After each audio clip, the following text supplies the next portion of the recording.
एक शरीफ नौजवान जिसे कदम कदम पर संसार किया गया। जालिम माशरे की नाइंसाफियों, करप्ट पुलिस और दौलतमंद बदमाशों ने उसे भी एक गुंडा बनने पर मजबूर कर दिया। और जब एक शरीफ इंसान जराइम पेशा बन जाए तो वो सब गुंडों से ज्यादा खतरनाक हो जाता है। एक बदकिस्मत नौजवान जिसे जुर्म की दलदल ने एक आतिशफशां बना दिया। बदले की आग में जलते एक शरीफ नौजवान की कहानी।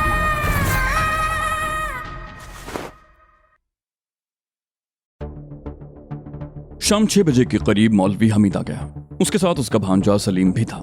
मौलवी हमीद ने कहा, नौलखे की इत्तला दुरुस्त है शारिक बाबू। माझा गुज्जर रावी के उस पार अपनी बहन के घर पर ही छुपा बैठा है। समीना बोली, तफसील से बताओ, वहां और कितने लोग हैं? मौलवी हमीद की बजाय उसके भांजे ने जवाब दिया, माझा गुज्जर के अलावा वहां 3 आदमी और भी हैं बाजी। 2 आदमी तो उसके अपने हैं और तीसरा घर का नौकर है। समीना ने पूछा, घर के अफराद कितने हैं? सलीम बोला, माझे गुज्जर की बहन और भांजी कई दिनों से भेनी की तरफ माझे के गाँव में है। माझे ने उन्हें वहां से हटा दिया है। समीना ने सवालिया निगाहों से उसकी तरफ देखा। बोली, इसके अलावा और कोई खास बात? कोई मज़ारे वगैरह? सलीम बोला, 10-12 मज़ारे हैं जी, लेकिन उनके घर 5-6 खेतों के फासले पर हैं। चंद लम्हों की खामोशी के बाद वो फिर बोला, एक बात और है बाजी, वहां 2 कुत्ते भी हैं। सुना है बड़े खूंखार कुत्ते हैं। समीना बोली, कुत्तों की हमें परवाह नहीं है, ये बताओ वो मकान कहाँ पर वाक़ है? सलीम ने कहा, रावी का पुल खत्म होते ही एक सड़क बाईं तरफ मुड़ती है। उसी सड़क पर तकरीबन 1 मील आगे दाईं तरफ सड़क से जरा हटकर माझे गुज्जर की बहन का मकान है। वहीं से उसकी जमीनें शुरू होती हैं। समीना बोली, क्या तुम हमारे साथ चल सकते हो? सलीम ने मौलवी हमीद की तरफ देखते हुए कहा, चला जाऊंगा। मौलवी हमीद ने सर हिलाकर उसकी तायद की। बोला, हाँ, क्यों नहीं। समीना ने मौलवी हमीद की तरफ देखते हुए कहा, हम तुम्हारे भांजे को कोई नुकसान नहीं पहुंचने देंगे। अब तुम 8 बजे से पहले 2 आदमियों का बंदोबस्त करो। आदमी भरोसे के होने चाहिए, भागने वाले ना हो। मौलवी हमीद ने कहा, मैं समझ गया, आप फिक्र न करें। शारिक बाबू के आदमियों में ऐसा कोई भी नहीं है जो किसी मौके पर भागने का सोच सके। समीना बोली, ठीक है, सलीम हमारे पास ही रहेगा। तुम उन आदमियों को ले आओ, या ऐसा करो कि उन आदमियों को यहाँ लेकर आने की बजाय रावी के पुल के पेट्रोल पंप के करीब हमारा इंतजार करो। हम 9 बजे के करीब वहां पहुंच जाएंगे। मौलवी हमीद ने कहा, ठीक है समीना बीबी। मौलवी हमीद के जाने के बाद समीना भी उठकर खड़ी हो गई। उसने सवालिया निगाहों से नौलखे की तरफ देखा। बोली, नौलखे, तुम मेरे साथ चलो। हवेली की चाबियां तो गामे के पास थीं, दूसरी चाबियां कहाँ हैं? नौलखा बोला, शारिक बाबू के पास होंगी। शारिक ने सूटकेस में से चाबियों का गुच्छा निकालकर समीना की तरफ उछाल दिया। समीना ने चाबियों का गुच्छा हवा में ही दबोच लिया और मेज पर से गाड़ी की चाबियां उठाकर नौलखे को इशारा करती हुई दरवाजे की तरफ बढ़ गई। दरवाजे के करीब पहुंचकर वो मुड़ी और शारिक की तरफ देखते हुए बोली, ज्यादा से ज्यादा 1 घंटे में आ जाएंगे। वो दोनों बाहर आ गए। समीना हस्बे मामूल स्टीयरिंग के सामने बैठी थी और नौलखा पिछली सीट पर बैठ गया। गलियों से निकलकर सड़क पर आते ही समीना ने गाड़ी की रफ्तार बढ़ा दी। वो 35 मिनट में ठोकर न्याज बेग वाली हवेली पहुंच गए। नौलखे ने उठकर गेट खोला और समीना गाड़ी को अंदर लेती चली गई। वो गाड़ी रोककर नीचे उतरी तो नौलखा भी गेट बंद करके उसके करीब पहुंच चुका था। समीना ने आगे बढ़ते हुए कहा, पिछले कमरे का दरवाजा खोलो। नौलखे ने पहले बाहर वाला दरवाजा खोला और बत्ती जलाकर अंदर दाखिल हो गया। समीना भी उसके पीछे ही थी। हवेली के तमाम कमरों में सेलन का एहसास नुमाया था। हवेली के कमरे अरसे से बंद पड़े हुए थे और ये लोग भी कभी कभार ही यहाँ आते थे और सिर्फ बाहर वाला एक ही कमरा इस्तेमाल होता था। बाकी कमरे बंद रहते थे, जिससे सेलन सी हो रही थी। आखिरी कमरे में असलहे की पेटियां थीं। समीना ने वो पेटी खुलवा ली जिसमें क्लैशनकोफ राइफलें थीं। जब से ये असलहा यहाँ रखा गया था उसके बाद ये कमरा आज खोला गया था। नौलखे ने पूछा, कितनी राइफलें निकालूं बीबी? समीना बोली, 5 निकाल लो और 2-2 मैगजीन फालतू निकाल लेना। नौलखा पेटी से राइफलें निकाल कर चेक करता रहा। तमाम राइफलें नई थी। राइफलें चेक करने के बाद उसने मैगजीन भी निकाल लिए। एक मैगजीन तो राइफलों में फिट कर दिया गया और बाकी थैले में डाल लिए गए। समीना ने कहा, ठीक है, अब चलो। 1 राइफल और मैगजीनों वाला थैला समीना ने उठा लिया और 3 राइफलें नौलखे ने उठा ली। राइफलें गाड़ी की डिग्गी में रखने के बाद नौलखे ने दोबारा अंदर जाकर तमाम कमरों के दरवाजे बंद करके ताले लगा दिए और बाहर आकर फाटक खोल दिया। समीना की गाड़ी निकालने के बाद उसने फाटक बंद कर दिया और गाड़ी में आकर बैठ गया।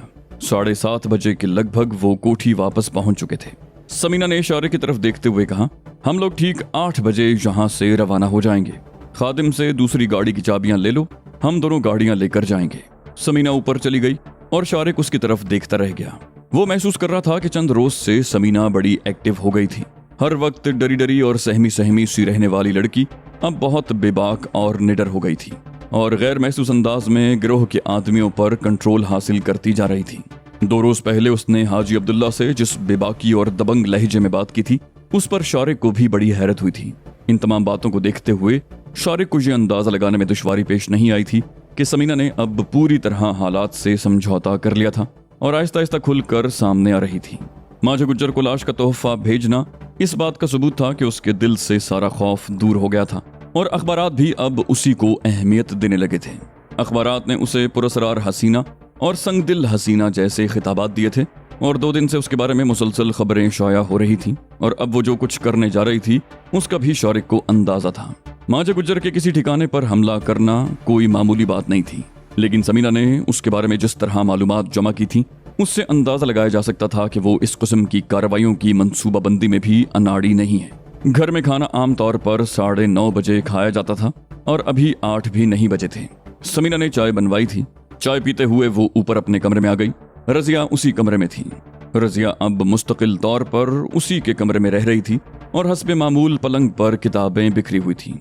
रजिया ने सवालिया निगाहों से उसकी तरफ देखा। बोली, क्या बात है समीना बाजी, आज घर में कुछ अजीब सी हलचल नजर आ रही है।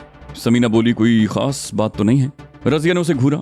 बोली, लोगों की आमदोरफ्त और आपकी भाग दौड़, मुझे तो कुछ गड़बड़ लग रही है। समीना ने कहा, अरे कोई खास बात नहीं है, दरअसल हम लोग एक जगह जरूरी काम से जा रहे हैं, कुछ इंतजामात करने थे, इसलिए उन लोगों को बुलाया था। चंद लम्हों की खामोशी के बाद वो बोली, अच्छा हम लोग जा रहे हैं, खाने पर हमारा इंतजार मत करना, देर हो जाएगी। रजिया ने गहरा सांस लेते हुए कहा, अच्छा ठीक है। समीना नीचे आ गई और फिर चंद ही मिनट के बाद वो दोनों कारों पर कोठी से निकल रहे थे। मौलवी हमीद का भांजा सलीम समीना के साथ अगली सीट पर बैठा हुआ था और नौलखा पिछली सीट पर था। शारिक अकेला ही था। समीना ने उसे बता दिया था कि वो रावी के पुल के साथ वाले पेट्रोल पंप पर पहुंच जाए। ये लोग 8:15 बजे के लगभग कोठी से निकले थे। मेन रोड पर आकर शारिक ने अपनी गाड़ी किसी और रास्ते पर मोड़ ली। वो लोग 3-4 मिनट के वक्फे से पेट्रोल पंप पर पहुंचे थे। मौलवी हमीद को हिदायत की गई थी कि वो अपने आदमियों को लेकर 9 बजे यहाँ पहुंच जाए। अभी 9 बजने में 5 मिनट थे और मौलवी हमीद कहीं नजर नहीं आ रहा था। उनकी गाड़ियां पेट्रोल पंप से जरा हट कर खड़ी थी। 9 बज गए, फिर 10 मिनट ऊपर हो गए। मौलवी हमीद का कोई नामो निशान भी नजर नहीं आ रहा था। समीना बेचैन सी होने लगी। उसने मौलवी हमीद के भांजे सलीम की तरफ देखा। वो भी कुछ बेचैन सा दिखाई दे रहा था। समीना बोली, सलीम तुम नीचे उतर कर इधर उधर देखो, वो लोग कहीं और न खड़े हों। सलीम नीचे उतर गया और इधर उधर देखता हुआ एक तरफ बढ़ गया। सलीम की उम्र 18 साल के लगभग थी। वो भरे भरे जिस्म का, दराज कामत और खूबरू नौजवान था। मौलवी हमीद के कहने के मुताबिक वो एक मकामी कॉलेज में फर्स्ट ईयर का स्टूडेंट था। समीना उसे इस्तेमाल करने का कोई इरादा नहीं रखती थी। उसे महज मकान की निशानदही के लिए साथ लिया गया था। इससे ज्यादा वो उससे कोई काम नहीं लेना चाहती थी। तकरीबन 5 मिनट के बाद मौलवी हमीद भी अपने आदमी लेकर पहुंच गया। वो दोनों आदमी शक्लों ही से खूंखार लग रहे थे। दोनों शारिक की गाड़ी में बैठ गए और सलीम दोबारा समीना की गाड़ी में आ गया। मौलवी हमीद वापस चला गया था। इस मर्तबा समीना की गाड़ी आगे थी और शारिक की पीछे। रावी का पुल पार करके सलीम के इशारे पर समीना ने गाड़ी बाईं तरफ एक छोटी सी सड़क पर मोड़ ली। उस सड़क पर खजूर के चंद दरख्त थे, लेकिन उससे आगे नारियल के दरख्त थे। सड़क पर बाईं तरफ कुछ फासले पर रावी बह रहा था और दाईं तरफ ढलान में खेतों का सिलसिला था। तकरीबन निस्फ मील का फासला तय करने के बाद समीना ने गाड़ी रोक ली। शारिक की गाड़ी भी उसके पीछे ही रुकी थी। समीना ने गाड़ी का इंजन बंद करके चाबियों का गुच्छा नौलखे की तरफ बढ़ा दिया। नौलखे को उसका मतलब समझने में देर न लगी। उसने नीचे उतरकर डिग्गी खोली और शारिक और उसकी गाड़ी में बैठे हुए दोनों आदमियों को एक एक राइफल और फाजिल मैगजीन थमा दिए। एक राइफल उसने अपने पास रख ली और एक समीना की तरफ बढ़ा दी। समीना ने राइफल पैरों के करीब रख ली और इंजन स्टार्ट करके गाड़ी आगे बढ़ा दी। समीना ने सलीम की तरफ देखते हुए कहा, अब जरा ध्यान रखना सलीम, ऐसा ना हो कि हम किसी और तरफ निकल जाएं। सलीम ने जवाब दिया, चौधरानी का मकान मैं नहीं भूल सकता। मैं अक्सर कदीर चाचा के पास आता रहता हूँ और यही रास्ता इस्तेमाल करता हूँ। गाड़ियों की रफ्तार ज्यादा तेज नहीं थी। मजीद निस्फ मील का फासला तय होने के बाद सलीम ने दाईं तरफ नशेब में इशारा करते हुए कहा, यह कच्चा रास्ता उसी मकान की तरफ जाता है। वो जलता हुआ बल्ब देख रही हैं आप, वही मकान है। समीना ने इस बात में सर हिलाया, बोली ठीक है, लेकिन उसने गाड़ी न रोकी। निस्फ मील का फासला मजीद तय करने के बाद उसने गाड़ी रोक ली और इंजन चलता छोड़कर नीचे उतर आई। समीना ने शारिक की कार के करीब पहुंचकर कहा, वो मकान मैंने जानबूझकर पीछे छोड़ दिया है शारिक, यहाँ से हम वापस मुड़ेंगे, गाड़ी की तमाम बत्तियां बुझी हुई होंगी। वहां पहुंचकर जो कुछ करना होगा वो तुम मुझसे बेहतर समझते हो। समीना दोबारा अपनी कार में आ गई। पहले उसने अपनी कार मोड़ी उसके पीछे शारिक ने भी कार मोड़ ली। मकान के सामने सड़क पर पहुंचकर समीना ने कार रोक ली। शारिक की कार भी उसके पीछे ही आ गई। वो सब लोग नीचे उतर आए। समीना ने कहा, तुम कार ही में बैठे रहोगे सलीम, डरने की कोई जरूरत नहीं है, इस तरफ कोई नहीं आएगा। वो नशीब की तरफ देखने लगी। मकान वहां से तकरीबन निस्फ मील के फासले पर था। एक जलता हुआ बल्ब नजर आ रहा था। समीना कुछ देर तक मकान की तरफ देखती रही। फिर वो सब मकान की तरफ जाने वाले कच्चे रास्ते पर उतरने लगे। तकरीबन 50 गज के फासले पर पहुंचकर वो रुक गए और फिर समीना के इशारे पर वो मुख्तलिफ समतों में फैल गए। नौलखा समीना के साथ था। उन्होंने मकान को इस तरह घेरे में ले लिया कि अगर कोई फरार होने की कोशिश करता तो कामयाब ना हो सकता था। समीना नौलखे को इशारा करती हुई आगे बढ़ने लगी। दफतन एक कुत्ते की गुर्राहट सुनकर वो दोनों रुक गए। ठीक उसी लम्हे मकान के दूसरी तरफ से भी एक कुत्ते की भौंकने की आवाज सुनाई देने लगी। उसके साथ ही फजा गोली की आवाज से गूंज उठी। समीना ने नौलखे की तरफ देखते हुए कहा, ये गोली किस अहमक ने चलाई है? मैंने इन लोगों से कहा भी था कि जब तक मुखालिफ समत से फायर ना हो गोली न चलाना। नौलखे ने कहा, गोली मकान के अंदर से चलाई गई है समीना बीबी। मेरा ख्याल है कि मकान के दूसरी तरफ हमारे किसी आदमी को देख लिया गया है। समीना अभी कोई जवाब भी न देने पाई थी कि फजा गोलियों की मुसलसल तड़तड़ाहट से गूंज उठी, जिसका मतलब था कि बाकायदा मुकाबला शुरू हो गया था। जो कुत्ता उन दोनों को देखकर गुर्राया था उसने भी अब भौंकना शुरू कर दिया था। नौलखे ने फायर कर दिया। कुत्ता चीखता हुआ ढेर हो गया। मकान के अंदर से अब जबरदस्त फायरिंग हो रही थी। समीना और उसके साथी जवाबी फायरिंग कर रहे थे। तकरीबन 10 मिनट बाद एक आदमी मकान से निकलकर दौड़ता हुआ नजर आया। समीना ने फायर खोल दिया। वो शख्स चीखता हुआ ढेर हो गया। समीना के साथ ही घेरा तंग कर रहे थे। मकान में एक जगह अचानक ही आग भड़कते देखकर समीना चौंक गई। गालिबन कोई गोली आंगन में खुश्क भूसे वगैरह के ढेर में लगी थी जिसने आग पकड़ ली। उस तरफ से मवेशियों के डकराने की आवाजें भी सुनाई दे रही थीं। समीना ने नौलखे को इशारा किया। वो दोनों फायरिंग करते हुए मकान की तरफ दौड़े। नौलखे ने राइफल के बट मारकर एक खिड़की तोड़ दी। पहले उसने कमरे में एक ब्रस्ट मारा और फिर खिड़की पर चढ़कर अंदर कूद गया। समीना ने भी उसके पीछे कमरे में कूदने में देर न लगाई। उस कमरे में कोई न था। समीना दौड़ती हुई बाहर निकल गई। आंगन में लगी हुई आग शेड को लपेट में ले चुकी थी और रिहायशी कमरों की तरफ बढ़ रही थी। दफतन दाईं तरफ आहट सुनकर समीना बड़ी फुर्ती से नीचे गिर गई और ठीक उसी लम्हे गोलियों की एक बौछार उसके ऊपर से गुजर गई। अगर उसे गिरने में एक लम्हे की भी ताखीर हो जाती तो उसका जिस्म गोलियों से छलनी हो जाता। उसने बड़ी फुर्ती से लोट लगाकर राइफल का ट्रिगर दबा दिया। राइफल से गोलियों की बौछार निकली और उस पर फायरिंग करने वाला शख्स भी चीखता हुआ ढेर हो गया। समीना दंदनाती हुई उसी कमरे में घुस गई जिस कमरे से वो शख्स बाहर आया था और फिर दूसरे ही लम्हे उसे चौंक जाना पड़ा। गामा कमरे में फर्श पर बंधा हुआ पड़ा था। समीना ने चीख कर नौलखे को बुला लिया। समीना चीखी, ए देखो, मैं दूसरे कमरे में जा रही हूँ। बेहतर होगा कि इसे लेकर बाहर चले जाओ, जल्दी करो। सलीम की इत्तला के मुताबिक उस मकान में 4 आदमी थे। एक माझा गुज्जर, 2 उसके आदमी और चौथा घर का मुलाजिम। 2 आदमी मारे जा चुके थे। माझा गुज्जर और एक आदमी बच गया था। समीना एक और कमरे में दाखिल हुई तो अधेड़ उम्र का एक आदमी कमरे के कोने में दुबका कांप रहा था। वो बेहद खौफजदा था। वो हाथ जोड़कर चीखा, मुझे मत मारो, खुदा के लिए मुझे मत मारो, मैं बेकसूर हूँ। समीना को समझने में देर न लगी कि वो नौकर है। समीना चीखी, इस खिड़की से कूद कर भाग जाओ, जल्दी करो। वो शख्स खिड़की पर चढ़ गया। उसके हाथ पैर कांप रहे थे। उसने खिड़की से बाहर छलांग लगा दी और खेतों की तरफ दौड़ने लगा। समीना एक और कमरे में पहुंची तो एक और आदमी खिड़की से कूदता हुआ नजर आया। समीना को समझने में देर नहीं लगी कि वो माझा गुज्जर था। समीना ने भी उसके पीछे छलांग लगा दी। माझा गुज्जर खेतों में पहुंच चुका था। समीना उससे ज्यादा दूर नहीं थी। समीना चीखी, रुक जाओ माझे, वरना छलनी कर दूंगी। उसके साथ ही उसने माझे से जरा हट कर एक ब्रस्ट मार दिया। माझा गुज्जर लड़खड़ा कर गिरा। समीना उसके सर पर पहुंच चुकी थी। समीना उसे राइफल की जद पर लेकर चीखी, उठ बेगैरत। माझा हकला कर रह गया, तुम? समीना गुर्राई, हाँ मैं। शारिक तो अब तक तेरा लिहाज करता रहा था, लेकिन मैं तुझे नहीं छोड़ूंगी। तुझे ऐसी सजा दूंगी कि तू न मर सकेगा और न अपने आप को जिंदों में शुमार करेगा। माझे ने उसके सामने हाथ जोड़े, बोला, मुझे माफ कर दो समीना। मैं समीना बोली, मैं तेरी बेगैरती की निशानी हूँ। अगर तेरे में जरा भी गैरत होती तो एक औरत के सामने इस तरह हाथ जोड़कर रहम की भीख न मांगता। समीना ने राइफल की नाल जरा सी झुका कर ट्रिगर दबा दिया। कई गोलियां माझे की दोनों टांगों में पैवस्त हो गईं। वो जमीन पर गिर कर तड़पने लगा। समीना ने उसकी तरफ देखते हुए कहा, मुझे उम्मीद है कि तुम मरोगे नहीं। अगर मर भी गए तो कोई अफसोस नहीं होगा। जिंदा रहोगे तो फिर तुमसे मुलाकात होगी। समीना तेजी से वापस दौड़ी। मकान का बहुत सा हिस्सा अब आग की लपेट में आ चुका था। समीना ने चीख कर अपने साथियों को आगाह किया और सड़क की तरफ दौड़ने लगी। उसके साथी भी तकरीबन उसके साथ ही सड़क पर पहुंचे थे। नौलखा पहले ही गामे को लेकर कार की पिछली सीट पर बैठ चुका था। वो सब अपनी अपनी कार में बैठ गए और दूसरे ही लम्हे कारें हरकत में आकर बड़ी तेजी से सड़क पर दौड़ने लगी। इस वाक़े ने पूरे शहर में सनसनी और हलचल सी मचा दी। माझा गुज्जर की बहन का वो मकान अगरचे जिला लाहौर की हुदूद से बाहर था, लेकिन माझा गुज्जर और भाग जाने वाले नौकर के बयान के हवाले से इसे उन्हीं वाकयात की एक कड़ी करार दिया गया जो एक तसलसल से लाहौर शहर में रूनुमा हो रहे थे। माझा गुज्जर बच गया था, लेकिन उसकी दोनों टांगें गोलियों से छलनी हो गई थी और उसकी जान बचाने के लिए डॉक्टरों को घुटनों के करीब से उसकी दोनों टांगें काटनी पड़ी थीं। होश में आने के बाद उसने जो बयान दिया था उसमें उसने समीना को इस कार्रवाई का जिम्मेदार करार दिया था। उसकी बहन का अधेड़ उम्र नौकर, जिसे खुद समीना ने फरार होने का मौका दिया था, भागकर करीबी थाने में पहुंच गया था। वो शादरा थाने का इलाका था। उसने भी यही बयान दिया था कि मकान पर हमला करने वाले कई आदमी थे और उनकी लीडर एक लड़की थी और उसी लड़की ने उसे भागने का मौका दिया था। इस कार्रवाई में माझे गुज्जर के 2 आदमी मारे गए थे। मकान मुकम्मल तौर पर जल गया था और 5-6 मवेशी भी जलकर राख हो गए थे। अखबारात ने एक बार फिर उस पुरस्कार और संगदिल हसीना के किस्से छापना शुरू कर दिए थे।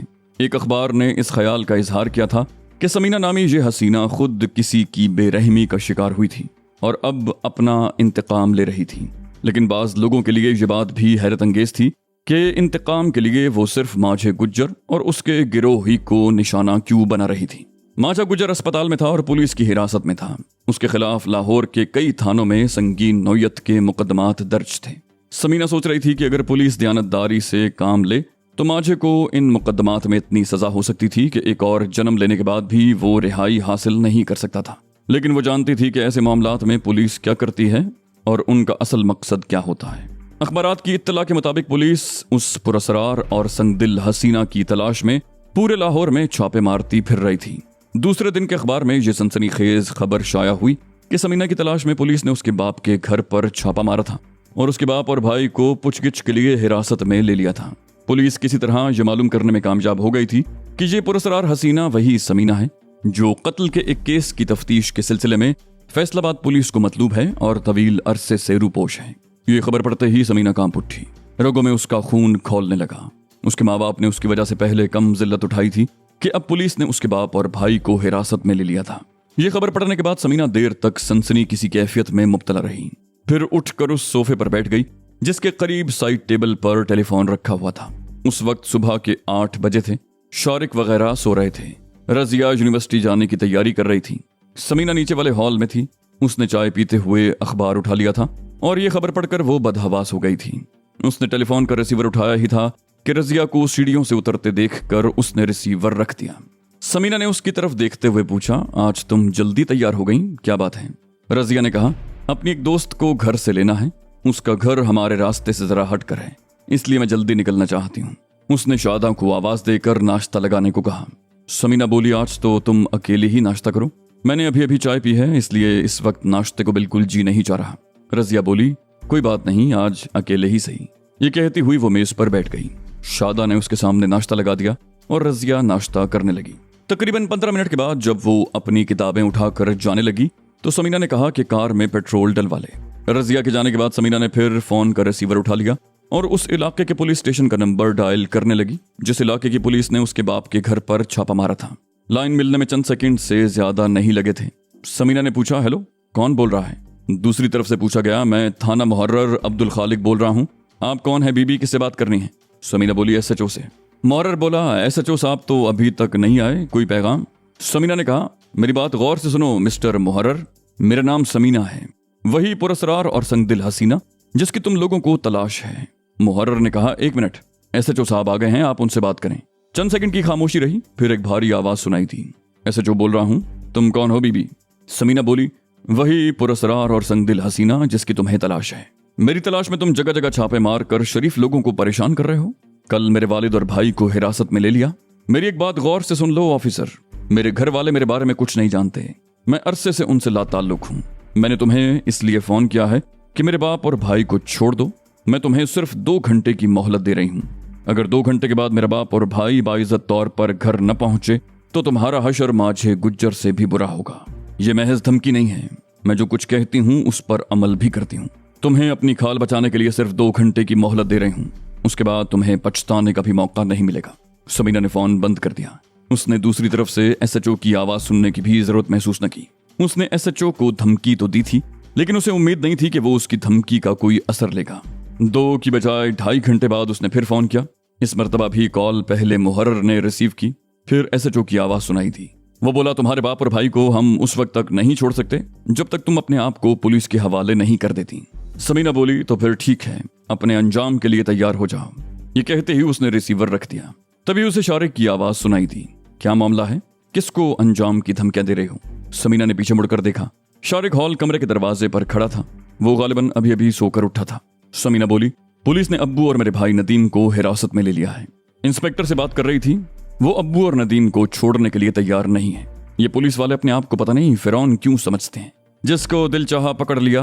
वैसे क्या तुम इस इंस्पेक्टर को जानते हो? शारिक ने सवालिया निगाहों से उसकी तरफ देखा। बोला, कौन सा इंस्पेक्टर? समीना ने पुलिस स्टेशन का नाम बताया तो शारिक ने कहा, इंस्पेक्टर शफीक। वो सियालकोट का रहने वाला है। उसके बीवी बच्चे लाहौर में ही हैं। वालिदैन और दूसरे रिश्तेदार सियालकोट ही में रहते हैं। समीना की आंखों में चमक सी उभरी। बोली, गुड, अब उसे मेरे हाथ से कोई नहीं बचा सकेगा। शारिक ने पूछा, तुम्हें कैसे पता चला कि उसने तुम्हारे डैडी और भाई को हिरासत में लिया है? समीना ने अखबार उसकी तरफ बढ़ा दिया। शारिक उसके करीब ही सोफे पर बैठकर अखबार पढ़ने लगा। ये खबर पढ़ने के बाद उसके चेहरे के तासुरात भी बदल गए। उसने अखबार एक तरफ रखते हुए कहा, क्या करना चाहती हो? समीना बोली, मैंने सोच लिया है, नौलखा उठ जाए तो प्रोग्राम बनाते हैं। तकरीबन 1 घंटे के बाद समीना और नौलखा कार पर बाहर चले गए। उनकी वापसी 2 घंटे के बाद हुई। उनके साथ तकरीबन 8 साल की उम्र का एक बच्चा भी था। उस बच्चे के जिस्म पर किसी स्कूल की यूनिफॉर्म थी और गले में स्कूल बैग भी था। समीना ने चादर एक बच्चे को इस तरह ओढ़ा रखी थी कि वो रास्ता न दिख सके। घर में आते ही वो बच्चे को लेकर एक कमरे में घुस गई और टेलीफोन भी वहीं ले आई। उसने रिसीवर उठाकर नंबर मिलाया। इत्तेफाक से इस मर्तबा कॉल इंस्पेक्टर शफीक ने ही रिसीव की। समीना ने उसकी आवाज सुनते ही कहा, इंस्पेक्टर शफीक, तुम्हारा बेटा इस वक्त मेरे कब्जे में है। अगर तुम इसकी जिंदगी चाहते हो तो 15 मिनट के अंदर अंदर मेरे बाप और भाई को छोड़ दो। बसूरत दीगर आधे घंटे बाद तुम्हें शहर की किसी सड़क पर अपने बेटे की लाश मिल जाएगी। जवाब में इंस्पेक्टर की धाड़ सुनाई दी, क्या बकती हो? समीना बोली, लो पहले अपने बेटे से बात कर लो ताकि तुम्हें यकीन आ जाए। समीना ने कहते हुए रिसीवर बच्चे के हाथ में थमा दिया। बच्चे ने 1-2 जुमले कहे थे कि समीना ने उसके हाथ से रिसीवर ले लिया। बोली, अपने बेटे की आवाज सुन ली इंस्पेक्टर, अब तुम्हारे पास सिर्फ 15 मिनट हैं। अगर 15 मिनट के बाद मुझे अपने आदमी की कॉल न मिली तो तुम्हारे बेटे की जिंदगी का खात्मा हो जाएगा। ठीक 15 मिनट के बाद फोन की घंटी बजी। समीना ने रिसीवर उठा लिया। बोली, यस। रिसीवर पर आवाज सुनाई दी, मौलवी हमीद बोल रहा हूँ समीना बीवी। अभी 1 मिनट पहले आपके वालिद और भाई थाने से निकले हैं। वो कुछ दूर जाकर तांगे में बैठ गए थे। जी, उनके चेहरों से लगता है कि उनके साथ कुछ ज्यादती भी की गई है, लेकिन बहरहाल उन्हें पुलिस से निजात मिल गई है। समीना बोली, ठीक है, तुम अभी वहीं रहो और इंस्पेक्टर शफीक पर निगाह रखो। समीना ने रिसीवर रख दिया और नौलखे की तरफ देखते हुए बोली, चलो नौलखे, इस बच्चे को छोड़ कर आए। समीना ने बड़ी जुर्रत का मुजाहरा किया था। नौलखे के साथ वो बच्चे को साथ लेकर इंस्पेक्टर शफीक के मकान पर पहुंच गई। उसे यकीन था कि इंस्पेक्टर थाने में बैठा उसके फोन का इंतजार कर रहा होगा। मकान के सामने गाड़ी रोककर उसने बच्चे को नीचे उतारा ही था कि मकान का दरवाजा खुला और एक दरमियानी उम्र की औरत बाहर निकली। वो इंस्पेक्टर शफीक की बीवी थी। समीना ने कार से उतरकर उस औरत की तरफ देखते हुए कहा, ये बच्चा हमें भटका हुआ मिल गया था। बड़ी मुश्किल से हम इससे घर का पता पूछते हुए यहाँ तक आए हैं। खुदा न खास्ता किसी बर्दा फरोश के हाथ लग जाता तो आप लोग जिंदगी भर रोते रहते। बच्चों के बारे में जरा मोहतात रहा करें। औरत ने दौड़कर बच्चे को लिपटा लिया। वो समीना की तरफ देखते हुए बोली, शुक्रिया बहन, मैं तुम्हारा ये एहसान कभी नहीं भूलूंगी। समीना कार में आकर बैठ गई और उसने एक झटके से कार आगे बढ़ा दी। कार गली के मोड़ पर पहुंची थी कि पुलिस की जीप मोड़ घूमकर सामने आ गई। स्टीयरिंग के सामने इंस्पेक्टर शफीक बैठा हुआ था। उसने सरसरी अंदाज में कार में बैठी हुई समीना की तरफ देखा और जीप को साइड से निकाल ले गया। समीना के होंठों पर खफीफ सी मुस्कुराहट आ गई। गली से निकलते ही उसने कार की रफ्तार बढ़ा दी और चंद मिनट के अंदर अंदर वो उस जगह से बहुत दूर जा चुकी थी। समीना को इस बात का अफसोस था कि वो अपने घर जाकर अपने बाप, भाई और दीगर अफराद खाना से हमदर्दी का इजहार नहीं कर सकती थी। इस वाक़े ने उसे एक बार फिर अफसुर्दा कर दिया। उसकी वजह से उसके माँ बाप को एक बार फिर जिल्लत उठाना पड़ी थी। पुलिस ने जब उसके घर पर छापा मारा होगा और पुलिस वाले उसके भाई और बाप को लेकर गए होंगे तो उन बेचारों की क्या हालत हुई होगी। उसने बहरहाल ये तय कर लिया था कि इंस्पेक्टर शफीक को माफ नहीं करेगी। पुलिस पुरअसरार और संगदिल हसीना की तलाश में छापे मारती रही और अखबारात उसके बारे में सनसनीखेज खबरें छापते रहे।